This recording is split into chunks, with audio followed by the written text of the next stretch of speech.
Dieses Video bietet dir einen Überblick über die Reformen Maria Theresias. Lasst uns zuerst einige Hauptinformationen zu Kaiserin Maria Theresia anschauen. Maria Theresia, Königin von Ungarn und Böhmen, Erzherzogin von Österreich, Regentin der Habsburger Monarchie von 1740 bis 1780.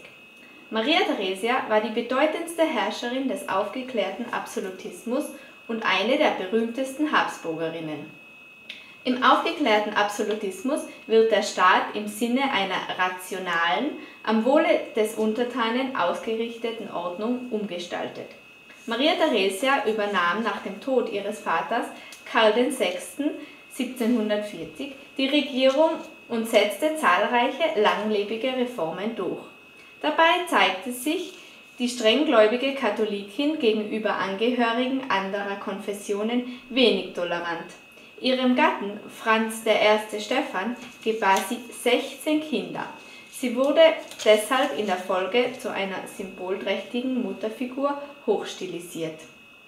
Nach dem österreichischen Erbfolgekrieg war eines klar: Die Staats- und Armeeverwaltung des Habsburgerreiches war veraltet und der Vielvölkerstaat in wirtschaftlicher Hinsicht den anderen Mächten unterlegen. Um dies zu ändern, verfolgte Maria Theresia vor allem folgende zwei Ziele. Ziel Nummer 1: Bevölkerungswachstum. Nach damaliger Auffassung wurden mehr Einwohner mit einem allgemeinen ökonomischen Aufschwung eines Landes gleichgesetzt. Nicht zuletzt bedeutete Bevölkerungswachstum auch mehr Soldaten für die Armee. Ziel Nummer 2 war der Aufbau einer modernen, leistungsfähigen Staatsbürokratie. Die unterschiedlichen Territorien der Monarchie sollten verwaltungstechnisch vereinheitlicht werden und die Autonomie der einzelnen Kronländer zugunsten eines von Wien aus gelenkten, zentralistischen Behördenapparats beschnitten werden. Schauen wir uns also an, was Maria Theresia in den Jahren 1740 bis 1780 änderte im Bereich der Wirtschaft. Angesichts der hohen Kriegskosten des österreichischen Erbfolgekriegs war die Reform der Staatsfinanzen besonders dringlich. Deshalb ließ Maria Theresia zusätzliche Steuern für die Regierung und das Militär einheben. Damit begann eine grundlegende Neuordnung des österreichischen Steuerwesens. Die nunmehr allgemeine Steuerpflicht erfasste auch Adel und Klerus. Als Basis der Besteuerung wurde ein allgemeiner Kataster eingeführt, Theresianischer Kataster. Darin wird der Grundbesitz aller Einwohner erfasst. Außerdem wurden erste Statistiken und Volkszählungen eingeführt, denn der Staat wollte Einblicke in die innere Struktur des Landes haben, um gezielte Maßnahmen der Wirtschaftspolitik setzen zu können. In der Verwaltung. Die Verwaltung wurde zentralisiert, das heißt nach Wien verlegt. Der Adel wird entmachtet, indem bezahlte Beamte für Verwaltungsaufgaben eingestellt wurden. Im Schulsystem. Ab 1774 galt für alle Mädchen von 6 bis 12 Jahren Schulpflicht.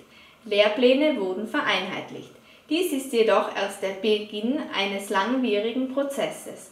Noch weit bis ins 19. Jahrhundert herrschte in der Habsburger Monarchie ein hoher Anteil von Analphabeten mit starken regionalen Schwankungen. Das Strafrecht wurde vereinheitlicht, die Folter abgeschafft. Maria Theresia führte außerdem ein Berufsheer mit 100.000 Soldaten ein. Diese blieben auf Lebenszeit tätig. Auch die Professionalisierung der Offiziersausbildung war ihr ein großes Anliegen. Zu diesem Zweck gründete sie die Militärakademie in Wien. Das ist Maria Theresias Sohn Joseph II. Er war ebenfalls Vertreter des aufgeklärten Absolutismus. Alles für das Volk, aber nichts durch das Volk soll sein Leitspruch gewesen sein. Der Monarch führte zahlreiche, zum Teil tiefgreifende Reformen im Sinne der Nützlichkeit in der Habsburger Monarchie ein. Maria Theresia verband eine konfliktreiche Beziehung mit Joseph. Dieser war ebenfalls ein eifriger Reformer, fühlte sich jedoch stärker der Aufklärung verpflichtet als seine Mutter. Über ihn werdet ihr demnächst noch mehr hören.